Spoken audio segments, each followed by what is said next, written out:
Hello everyone, আসসালামু আলাইকুম। সবাই কেমন আছেন? আশা করছি ভালো আছেন। আমি আজকে আপনাদের দোয়ায় ভালো আছি। ছেলেকে কলেজে বিদায় দিলাম, ওর বাবা বিদায় হইল, কাজে গেল। আর গ্যাস তো নাই, রান্না বসাই দিছি। তারপরও যতটুক আছে ওটুক দিয়ে রান্না বসাই দিছি। দোয়া রাখবেন সবাই। আর দেখেন বাহিরে কি পরিমাণ রোদ উঠছে। গতকাল থেকে আজকে পর্যন্ত ভালোই গরম আর প্রচুর রোদ। এখন এই ভাদ্র মাস আসতেছে সামনে, এটা তো আষাঢ় মাস যাচ্ছে, এখনও শেষ হয় নাই, ভাদ্র মাস আসতেছে।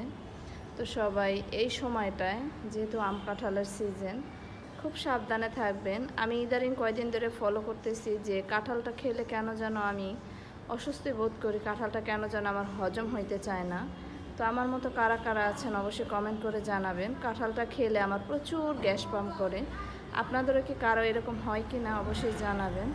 আর আমার সব কিছু হলে আমি আপনাদের সাথে শেয়ার করি, তো প্লিজ আপনারাও এরকমটা করবেন যে কাঁঠাল খেলে কারো কোনো সমস্যা হয় কি না জানাবেন। ভালো থাকবেন সবাই। আসসালামু আলাইকুম।